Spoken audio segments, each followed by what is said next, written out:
Hey there, welcome to LSAT Demon Daily. I'm Ben Olson, that's Nathan Fox. We're the founders of LSATdemon.com and our weekly podcast, Thinking LSAT. We have an email here from Molly. Her subject is when to give up. I wanted to get your thoughts regarding when it's the right time to give up.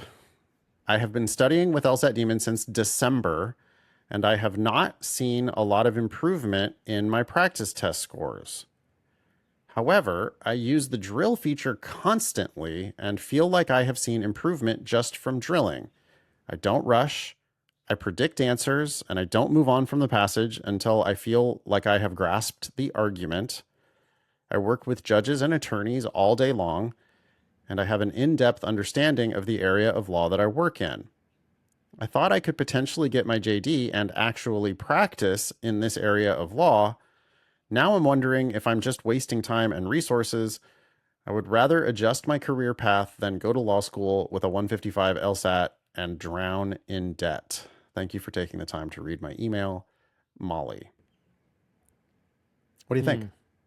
Well, yeah, I'm sympathetic to her last statement. I would not prefer to go to law school with a 155. I'd rather get a higher score. Yep. I'm curious, Molly, where you started. What was your diagnostic? What improvement have you seen so far?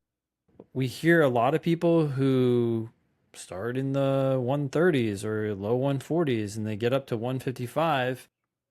Yeah, over an 8-month period, that may not seem like a lot of progress, but it's still progress. And if you could make another 10 points in the next 6 months, well, then you're in the 160s. And then maybe law school could make sense. And maybe you could go for free and go back to what you're doing right now.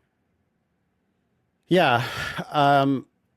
I'd be interested in knowing what area of law you want to practice in and what kind of law school you need to go to get into that field, because, you know, you've already got a network, it sounds like. Yeah. Yeah. So have you talked to those lawyers about what you need, what you realistically need to do? I wouldn't just give up. I mean, many people are afraid to talk to their colleagues because then they're like afraid that the firm's going to get mad at you the second they realize, oh shit, she's going to leave for law school. Now they're going to not give you important responsibilities or raises or whatever, which is sucks, you know, but that's reality. So a lot of times people don't want to talk to their bosses. Yeah. But if you're going to just walk away from this whole thing anyway, I don't know why you wouldn't go in and talk to your bosses.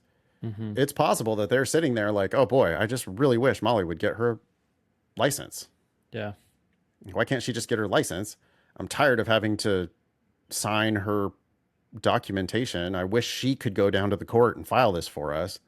She'd be a great hire. Yeah. Why can't she go plead this motion? It's a waste of my time. Why can't Molly do it? Oh, because she's not licensed.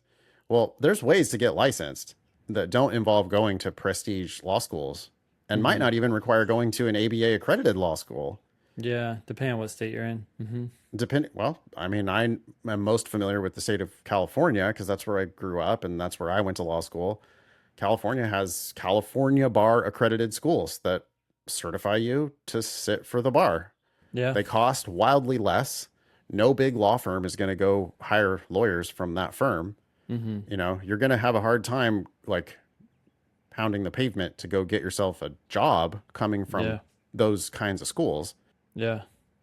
But then again, if all you want to do is work in the public defender's office, or you want to work for this firm that you already work for, and they're like, oh, I don't give a shit where you go to law school. I just want you to pass the bar. Yeah. Well, there's no reason why you can't go to, you know, like a lot of time, or even ABA accredited schools, right? 155 could get you a full ride at the worst ABA accredited law schools. Yeah. Potentially. So I think you're closer than you think, Molly, with a 155 or maybe a 160. I would think that you should be able to get full ride scholarships at regional ABA accredited schools. You might also be able to go to a school that's ranked even lower than that or not ABA accredited at all, but would certify you to sit your bar in your state. Maybe you can go to school part-time, keep working while you're doing it. like pay a little bit of tuition at a state bar accredited school that doesn't Yeah. try to soak you for $50,000 a year. Instead, it's like, oh Yeah. no, it's $7,000 a semester or Yeah. whatever, and you can do it Yeah. part time. Okay, Hmm. well, maybe you can afford that without drowning yourself in debt. I don't know. Without more information about what Molly really wants to do with her JD, it's hard for me to give better advice than that. Yeah. One thing that Molly is focusing on is going slowly and predicting answers and doing things correctly, it sounds like, but we don't know what you're doing with the questions that you're getting wrong, how you're reviewing them. Are you trying to look for general patterns like, oh, I struggle with these certain question types versus just trying to understand the question that you got wrong and why you got it wrong and Yeah. what you specifically misread? Because that's almost always the problem. You misread something or you read it and you imposed meaning on it that wasn't there, Yeah. which is Yep. the same. Totally. I mean, but that's like how we break out of plateaus, right? Hmm. Let's look at the mistakes you made on your most recent practice test Or section or drill. or section or drill. Like, let's just look at these mistakes. And Molly, do you think that you could explain to me or Ben, could you explain to us why the right answer is right and why the wrong answer is wrong?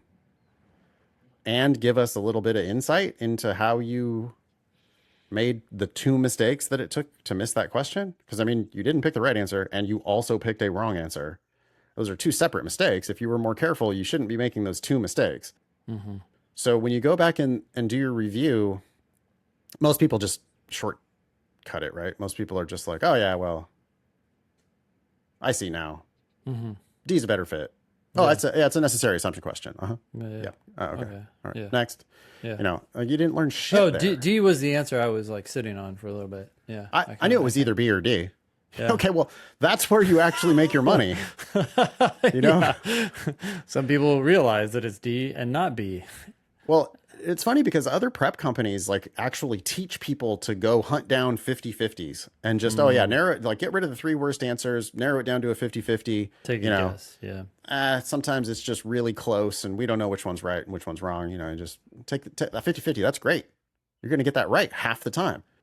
Yeah, right. But you would have got it right 20% of the time if you hadn't even read the question at all and just picked a random letter. So if you go from random guessing to a 50/50, you've improved your expectation from 0.2 of a point to 0.5 of a point. Yeah. That's an improvement of 0.3 of a point. Okay. But if you can go from a 50/50 to knowing the answer, you've now gone from 0.5 of a point to a full point. Yeah. So it's better to solve a 50/50 all the way than it is to find a couple 50/50s. Mm. Right? I'd rather you just solve that 50/50 and then randomly guess on the next one that you didn't have time for. Yeah. That's better than just take a 50/50 here and take a 50/50 there. Yeah. Think about that, Ben. Your expectation there, right? Mm-hmm. Two 50/50s, expected value, 1 point. Yeah. Solve one question and randomly guess on one question, Yeah. expected value, 1.2 points. Yep. Exactly. You do So- that throughout the test, you're just adding up points. Yeah, and I think that, 50/50s are largely where 155 LSATs come from, right? Or put another way, if you find a lot of 50/50s, if you think finding 50/50s is good, you're just kind of capping out your possible improvement. Totally. Well, if you get a 155 and you're also close to finishing the sections, then you necessarily have lots of 50/50s in there. Yeah. And the way blind review is taught elsewhere is it just doesn't help people because like people will frequently report to us their blind review score. It's like, well, I did the test, then it told me which ones I missed. I redid those ones, Yeah. and then I got a 168. Yeah. But what are you learning there? Because all you're doing is you're going back, oh, I missed this one. Look at it again. Okay, so I know it's not the answer that I picked. All right, well, it must be this other one then. Oh, I got it right. Yippee. Congrats. Yeah. Look how good I am, actually. Totally. Yeah. But unless you can explain why that wrong answer is wrong and why the right answer is right, and how you could have avoided making that mistake in the first place, or both those mistakes in the first place, you haven't actually learned jack shit. And you're going to get stuck in the mid 150s is a real easy place to get to if you're getting a whole bunch of 50/50s and not learning anything from them. Seems like that's probably what's been happening here to Molly. Yep. Do fewer questions, Molly. To get to 160, you really need to do like the first 16 questions in each section and get them right. Yeah. Do the first 16, get them right, randomly guess on everything else. You should already be at 160. My guess is that Molly's doing, she says that when she's drilling, she doesn't rush, blah, blah. But if you're scoring 155, it's possible. Maybe Molly's only doing 12 questions per section and getting a 155. But my guess is Molly's doing more like 20 questions per section and getting a 155. Which means, she's just doing too many questions. She's doing harder questions than she needs to do because she's missing too many of the easy ones. Yep. Wrap it up there for Molly. Yeah. Email daily@lsatdemon.com if you'd like to ask us a question or share some LSAT or law school admissions news. Thanks for listening.